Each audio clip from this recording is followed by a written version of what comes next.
परवाह देश की के दूसरे हिस्से में अब आपको दिखाएंगे अमेरिका में लगातार हो रहे हमलों का क्या आईसिस कनेक्शन है। नए साल का आगाज होते ही अमेरिका में एक के बाद एक हमलों से वहां बाइडेन सरकार भी हैरत में है। क्या अल कायदा की तरह आतंकी संगठन आईसिस यानी कि इस्लामिक स्टेट ने अमेरिका में एक बार फिर से 9/11 की तरह हमले करने का मंसूबा बनाया है? क्या पिछले 24 घंटों में सुपर पावर के घर में हुए सभी हमलों के पीछे आईसिस का ही हाथ है? और अमेरिका में हुए हमलों के पीछे लोन वुल्फ अटैक की थ्योरी किस तरह बढ़ती जा रही है? आपको इस थ्योरी की भी सच्चाई दिखाएंगे, लेकिन सबसे पहले देखिए यह स्पेशल रिपोर्ट कि कैसे नए साल के पहले दिन ही 3 अलग अलग हमलों से अमेरिका दहल गया। दुनिया के सुपर पावर देश अमेरिका में साल 2025 की शुरुआत दहशत और खौफनाक घटनाओं से हुई।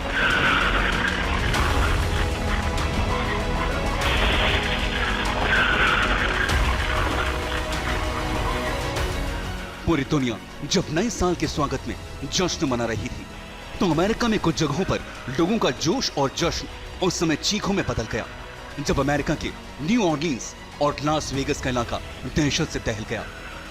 साल की पहली तारीख को अमेरिका के लोगों ने इन 2 शहरों में ऐसा खौफनाक मंजर पहले कभी महसूस नहीं किया था। न्यू ऑर्लिन्स शहर में एक आतंकी ने ट्रक लेकर भीड़ को रौंद डाला, जबकि लास वेगस शहर में ट्रंप के होटल के बाहर एक साइबर ट्रक में जोरदार धमाका हुआ।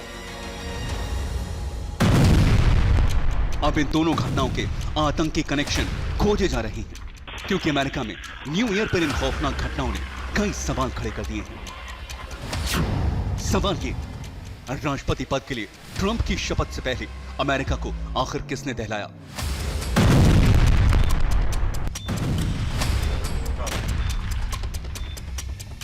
क्या आतंकी संगठन आईएसआईएस ने अमेरिका में दस्तक दे दी है?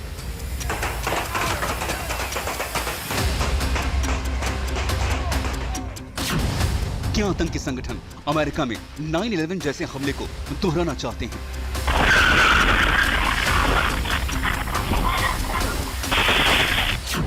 नए साल पर अमेरिका को दहलाने के पीछे किसकी साजिश है?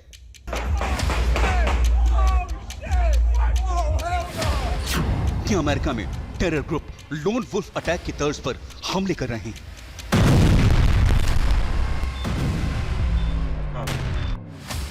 ये सवाल इसलिए भी उठ रहे हैं क्योंकि दुनिया का सुपर पावर कहे जाने वाले अमेरिका में इन घटनाओं को लेकर बड़े खुलासे हुए हैं।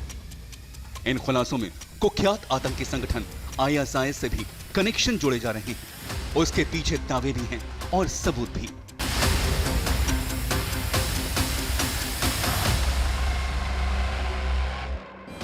इतना ही नहीं, इन दहशतगर्द वाकयों को लेकर लोन वुल्फ अटैक की थ्योरी भी दी जा रही है। आशंका जताई जा रही है कि न्यू ईयर पर अमेरिका में इन खौफनाक घटनाओं को लोन वुल्फ अटैक की तर्ज पर अंजाम दिया गया। आने वाले दिनों में ऐसे कई और हमलों को भी आईएसआईएस जैसे आतंकी संगठन अंजाम दे सकते हैं।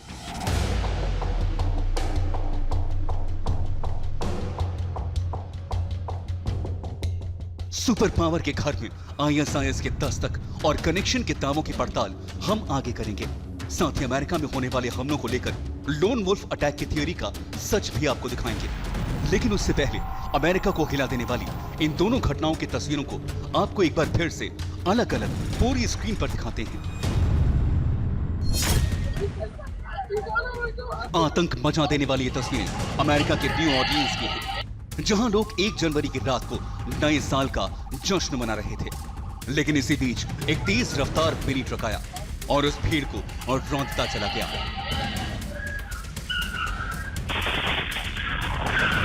हमलावर ने घटना को उसी अंदाज में अंजाम दिया जैसे आतंकी हमलों के दौरान लोन वुल्फ अटैक किया जाता है। न्यू ऑर्लिन्स में इस हमले में 15 लोगों की मौके पर ही मौत हो गई। वहीं कई लोग गंभीर रूप से घायल हो गए।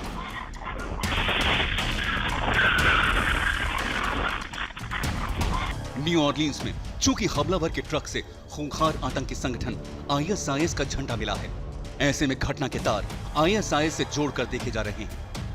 अमेरिकी एजेंसी एफबीआई शुरुआती चरण में इसे आतंकी घटना मानकर इन्वेस्टिगेट कर रही है। इस घटना के बाद सुपर पावर अलर्ट हो गया है। अमेरिका में जांच एजेंसियों से लेकर व्हाइट हाउस तक हड़कंप मच गया है। अमेरिकी राष्ट्रपति बाइडेन के कार्यकाल के आखिरी दिनों में ऐसी आतंकी घटनाएं उनके प्रशासन पर सवाल भी खड़े करती हैं। ऐसे में इस वारदात को लेकर बाइडेन ने आतंकी संगठन ISIS से कनेक्शन होने से भी इनकार नहीं किया है। अब आपको अमेरिका में न्यू ईयर के दिन की एक और तस्वीर दिखाते हैं।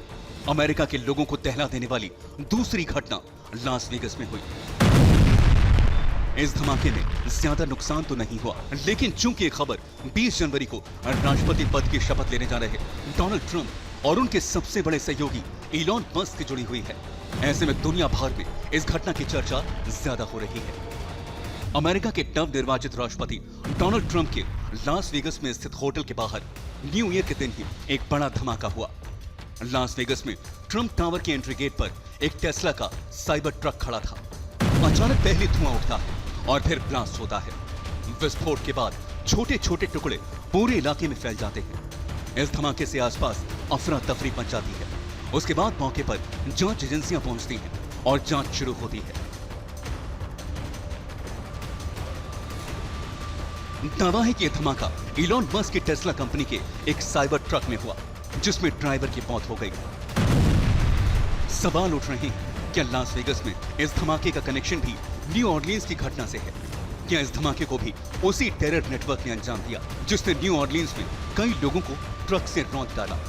या फिर इसमें किसी दूसरे आतंकी संगठन का हाथ है? इसे लेकर हाई लेवल पर जांच जारी है। अमेरिकी राष्ट्रपति ने न्यू ऑरलियंस हमले से इसके कनेक्शन को लेकर जो कुछ कहा उसे सुनना भी जरूरी है। CEO इलॉन मस्क ने दावा किया है कि लास वेगस में ट्रंप टावर के बाहर साइबर ट्रक में विस्फोट और न्यू ऑरलियंस में हुए हमले का आपस में संबंध हो सकता है। मस्क ने सोशल मीडिया पर लिखा, ऐसा लगता है यह आतंकी घटना है। दोनों साइबर ट्रक और आत्मघाती F-150 ट्रक एक ही रेंटल वेबसाइट से किराए पर लिए गए थे। ऐसे में कहीं न कहीं दोनों का संबंध है। दोनों घटनाओं को लेकर नए खुलासे हो रहे हैं, लेकिन बाइडेन प्रशासन अमेरिका में हुई इन घटनाओं को लेकर बेहद सतर्क है। हालांकि इसे ट्रंप की आगामी सत्ता के लिए भी एक बड़ी चुनौती के रूप में देखा जा रहा है। Bureau report, TV9 Bharatvarsh. सवाल उठ रहे हैं कि क्या अमेरिका में पिछले 24 घंटों में हुए 3 हमले प्री प्लानिंग के तहत अंजाम दिए गए और क्या हमलावर एक दूसरे के संपर्क में थे? इन सभी घटनाओं की अमेरिकी एजेंसियां गहराई से जांच पड़ताल में जुट गई हैं। जांच एजेंसियां किसी भी तरह का रिस्क नहीं लेना चाहती। इस बीच अमेरिका में हुए हमलों और धमाकों को लेकर कई थ्योरी भी सामने आ रही हैं। हालांकि एजेंसियां सभी थ्योरी से आगे जाकर आतंक वाली थ्योरी पर ज्यादा फोकस कर रही हैं। इस सिलसिले में लोन वुल्फ अटैक की थ्योरी को लेकर भी जांच जारी है। आखिर क्या है ये लोन वुल्फ अटैक थ्योरी? देखिए इस अगली रिपोर्ट में।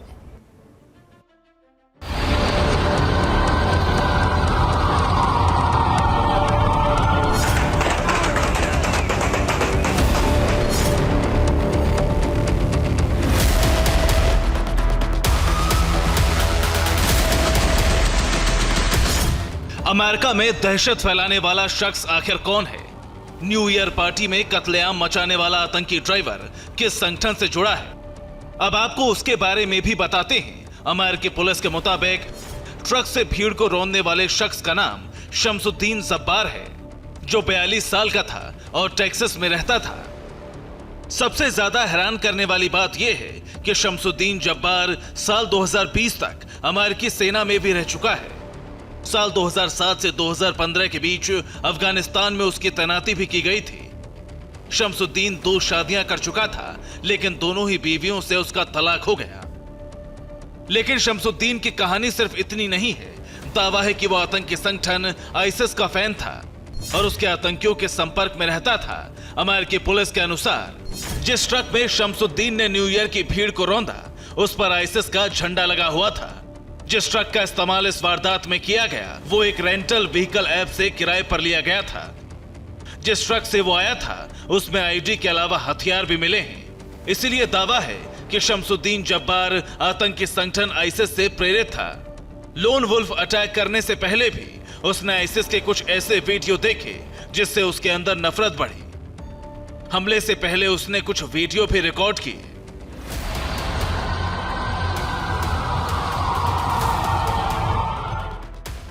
अब आपके मन में सवाल भी आ रहा होगा कि आखिर ये लोन वुल्फ अटैक होता क्या है और क्यों किया जाता है।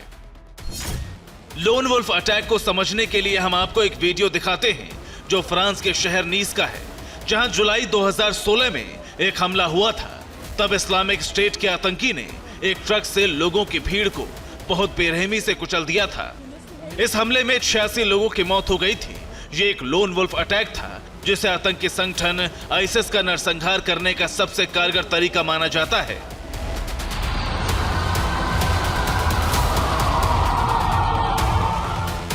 दरअसल लोन वुल्फ शब्द का इस्तेमाल सबसे पहले उन भेड़ियों के लिए किया गया था जो अपने झुंड से अलग होकर अकेले शिकार करते हैं। लोन वुल्फ शब्द का इस्तेमाल 19वीं शताब्दी के साहित्य में और वन्य जीवों पर लिखे गए लेखों में हुआ था, लेकिन 20वीं शताब्दी के आखिर में इसे आतंकवाद से भी जोड़ा जाने लगा। लोन वुल्फ शब्द आतंकी संदर्भ में तब इस्तेमाल हुआ जब कुछ आतंकवादी या अपराधी संगठन से अलग होकर अकेले हमले करने लगे। जैसे एक भेड़िया शारीरिक रूप से शक्तिशाली और रणनीतिक शिकारी होता है, उसमें अकेले शिकार करने की अद्भुत क्षमता होती है, उसी तरह लोन वुल्फ हमलावर भी अकेले हमले करने की योजना बनाता है और बिना किसी बाहरी सहायता के इसे अंजाम देता है। ऐसे हमलों की पहचान करना और उन्हें रोकना बहुत मुश्किल होता है, क्योंकि हमलावर अकेले काम करता है और उसकी योजना गुप्त होती है। अब आतंकी संगठन यही मॉडल कई देशों में आजमाते हैं। अमेरिका में भी लोन वुल्फ अटैक की आशंकाएं जताई जा रही हैं। अमेरिका की एजेंसियां भी इस थ्योरी को ध्यान में रखकर जांच कर रही हैं। Bureau report, TV9 Bharatvarsh. परवाह देशी के तीसरे भाग में अब देखिए पुतिन के घर में असद को कैसे मिला जहर। खबर है कि मॉस्को में रह रहे सीरिया के पूर्व राष्ट्रपति और तानाशाह बशर अल असद को किसी ने जहर दे दिया है। पुतिन के करीबी दोस्त को मॉस्को के सेफ हाउस में ही जहर दिए जाने की खबर ने रूस से लेकर सीरिया तक में सनसनी फैला दी है। सबसे बड़ा सवाल यह है कि क्या मॉस्को तक पहुंच गए हैं सीरिया के शूटर या फिर असद को किसी अपने ने ही धीमा जहर दिया है। पूरा सच इस रिपोर्ट में।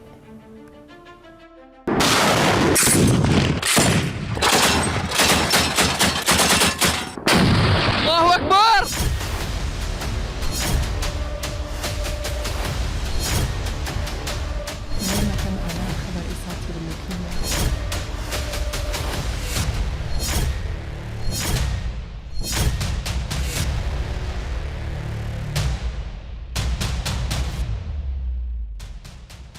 रूस की राजधानी मॉस्को में नए साल का जश्न मनाया जा रहा था।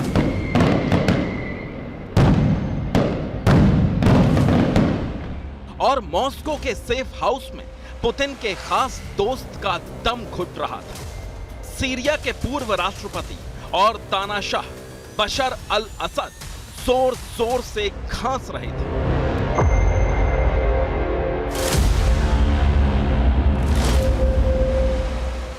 उनकी सांस उखड़ रही थी। खांसते खांसते उनकी आंखें लाल हो गईं और उन्हें बेहोशी छाने लगी। सीरिया का तानाशाह बनने से पहले असद पेशे से डॉक्टर थे। वो समझ गए कि उनके साथ क्या हुआ है। उन्होंने किसी तरह मदद के लिए आवाज लगाई।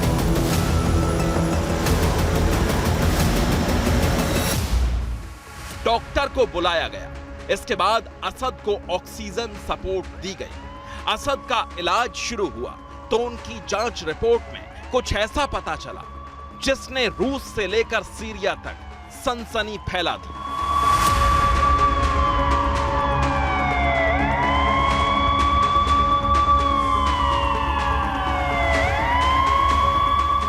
मॉस्को के सीक्रेट सेफ हाउस में रह रहे पुतिन के खास मेहमान को किसी ने जहर दे दिया। जहर भी ऐसा कि अगर असद को इलाज मिलने में कुछ मिनट और देरी हो जाती तो फिर जिंदा बचना तकरीबन नामुमकिन हो जाता।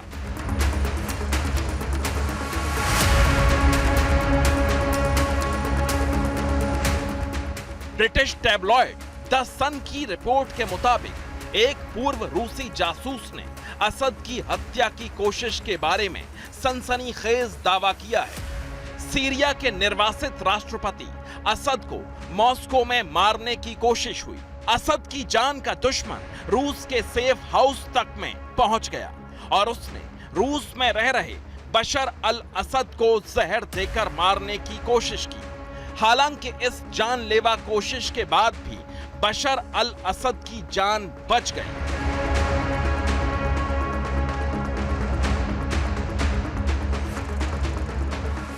ब्रिटिश टैबलॉइड द सन की रिपोर्ट के मुताबिक एक पूर्व रूसी जासूस की ओर से चलाए जा रहे ऑनलाइन अकाउंट जनरल SVR पर दावा किया गया है कि रूस में असद को धीमा जहर देकर मारने की कोशिश की गई है।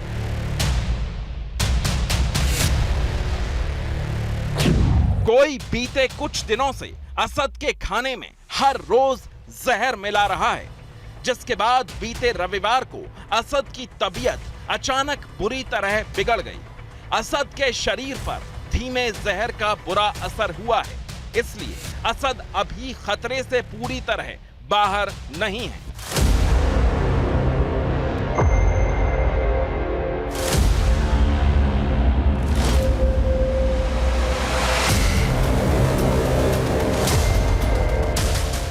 अब सवाल यह है कि सीरिया में तख्ता पलट के बाद से परिवार के साथ मॉस्को में रह रहे पुतिन के खास बशर अल असद की जान कौन लेना चाहता है। सवाल यह भी है कि जब खुद रूस के राष्ट्रपति व्लादिमीर पुतिन ने असद के परिवार को मॉस्को में संरक्षण दिया है और एक सीक्रेट अपार्टमेंट में उनके रहने की व्यवस्था की है, तो इतनी सुरक्षित जगह तक जाकर असद के खाने में जहर कौन मिला सकता है? क्या असद की जानी दुश्मन सीरिया की नई सरकार असद को रास्ते से हटाना चाहती है?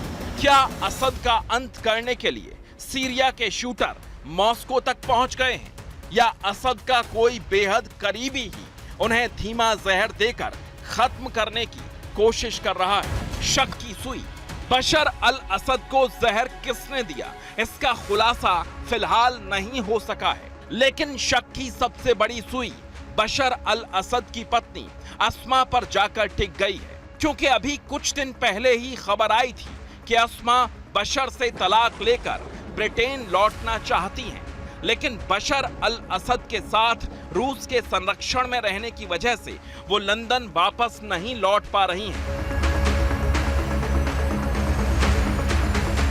खबर यह भी है कि असद की ब्रिटिश मूल की पत्नी अस्मा खुद गंभीर जानलेवा बीमारी से जूझ रही हैं। तुर्की मीडिया में आई खबरों में कहा गया था आसमा अल असद अपनी शादी खत्म करना चाहती हैं और वो किसी भी तरह अपना इलाज कराने के लिए वापस ब्रिटेन जाना चाहती हैं। ये भी खबर आई थी कि ब्रिटेन जाने के लिए उन्होंने असद से तलाक लेने की कोशिश की थी, लेकिन क्रेमलिन के प्रवक्ता ने ऐसी खबरों को खारिज कर दिया था।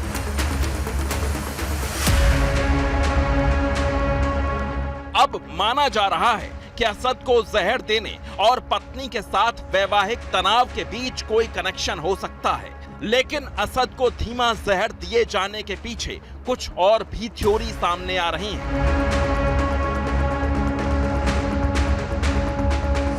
दावा यह भी किया जा रहा है कि असद की जान को खतरा है, इसलिए रूस में उनके सेफ हाउस से बाहर आने पर प्रतिबंध है, लेकिन अब ये प्रतिबंध असद के लिए कैद बन गया है और उनकी बेशुमार संपत्ति ही उनकी जान की दुश्मन बन गई है। Bureau report, TV9 Bharatvarsh.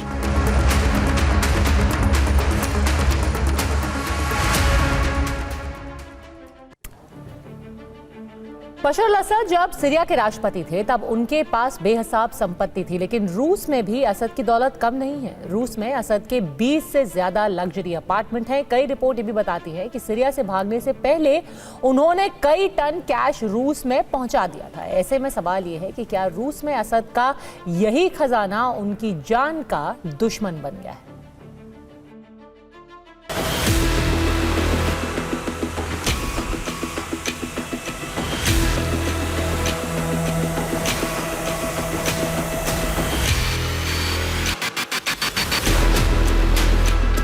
$200 ton सोना,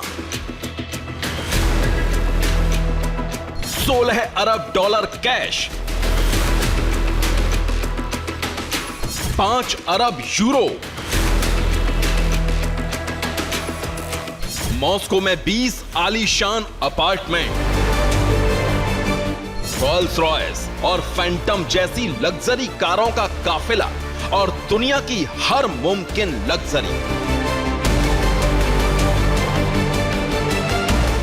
ये सब सीरिया के पूर्व राष्ट्रपति बशर अल असद की जिंदगी का हिस्सा था।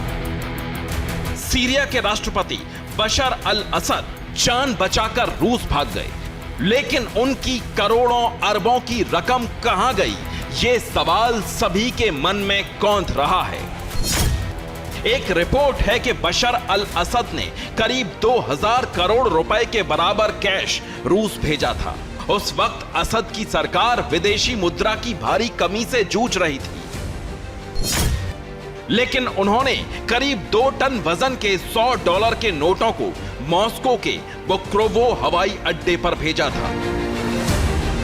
सीरिया में असद के पिता 30 साल राष्ट्रपति रहे थे और असद खुद 24 साल तक सीरिया के तानाशाह बनकर रहे। असद परिवार बेतहाशा दौलत का मालिक है और फैमिली के पास 200 टन तो सिर्फ सोना ही है। लेकिन जब असद परिवार का 50 साल का शासन विद्रोहियों ने खत्म कर दिया, तो तख्ता पलट से पहले ही बशर अल असद अपना खजाना लेकर रूस चले गए।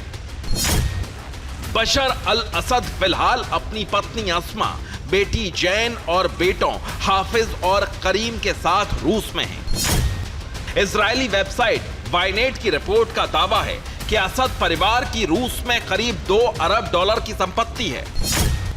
असद के मॉस्को में कई लग्जरी अपार्टमेंट भी हैं।